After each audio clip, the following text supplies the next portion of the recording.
Hablamos mucho de la nube, pero pocos lo entienden de forma literal. Eso podría estar a punto de cambiar. Recientemente, Jeff Bezos predijo que en 1 o 2 décadas veremos centros de datos de escala gigavatio en órbita, enormes plataformas computacionales girando alrededor de la Tierra, alimentadas directamente por la luz del Sol. Sam Altman, director de OpenAI, fue aún más lejos y especuló con construir una esfera de Dyson completa de nodos computacionales alrededor del Sol, un motor de inteligencia artificial a escala literal del sistema solar. Para muchos, eso suena a ciencia ficción pura. Pero hay algo más profundo detrás de estas ideas. La computación espacial podría no ser simplemente una novedad tecnológica ni un objetivo lejano.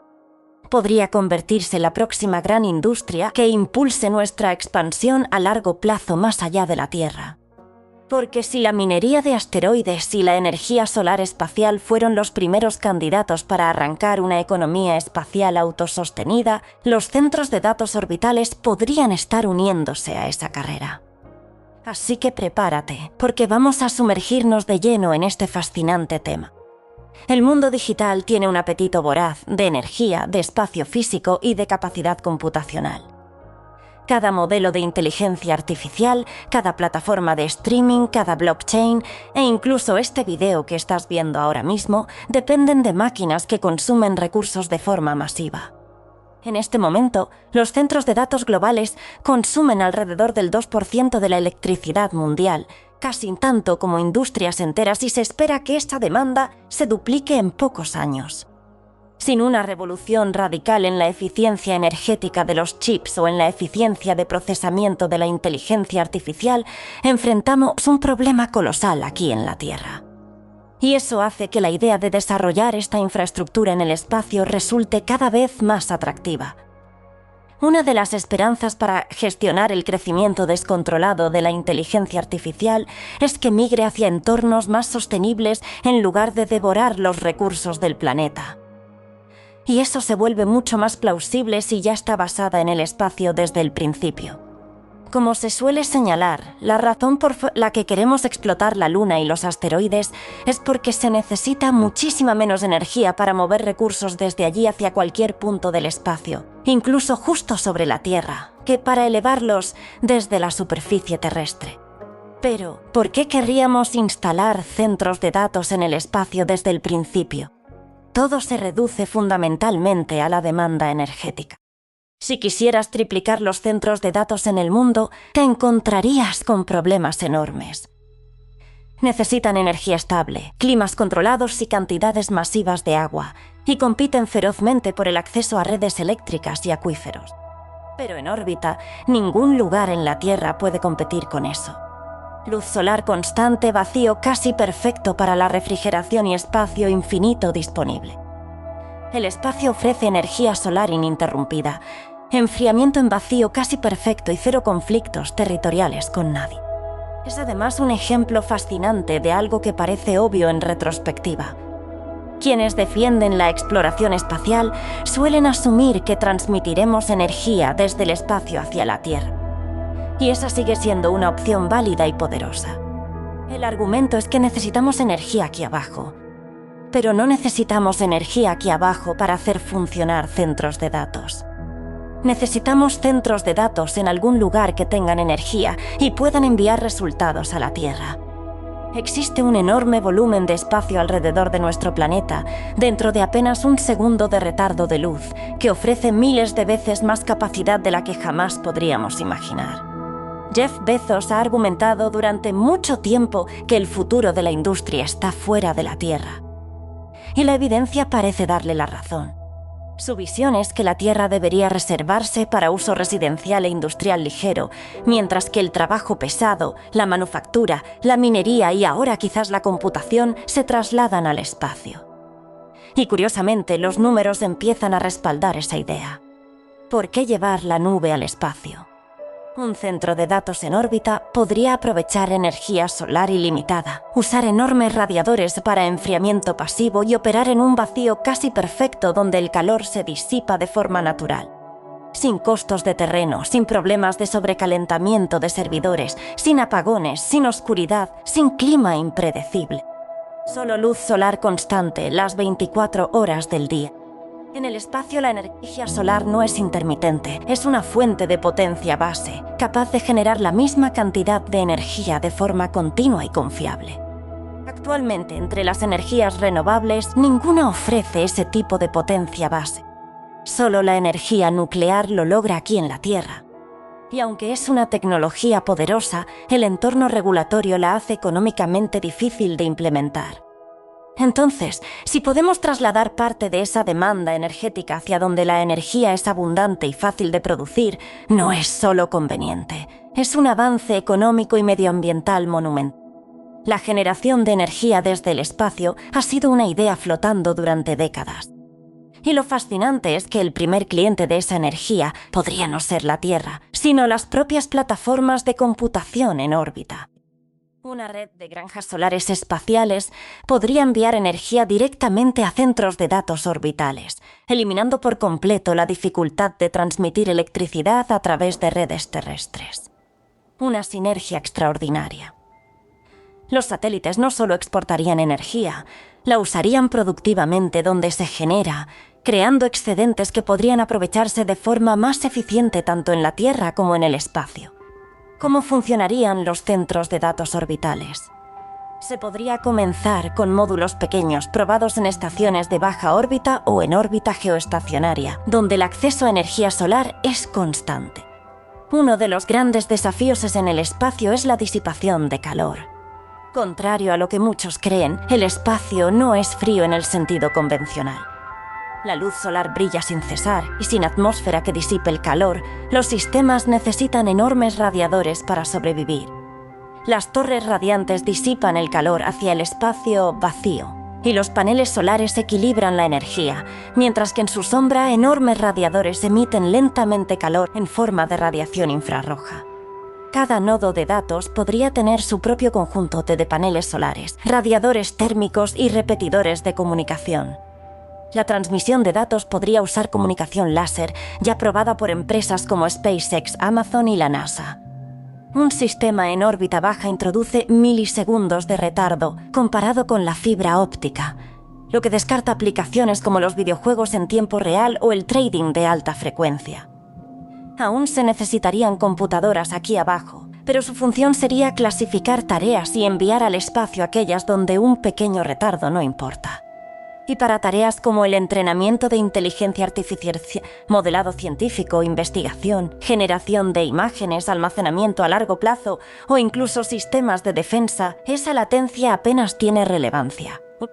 Lo que importa es la disponibilidad, la energía y la refrigeración, y el espacio ofrece las tres en abundancia. La arquitectura podría evolucionar hacia una constelación en la nube, decenas o cientos de satélites modulares orbitando juntos, formando un enjambre de computación descentralizado y autorreparable.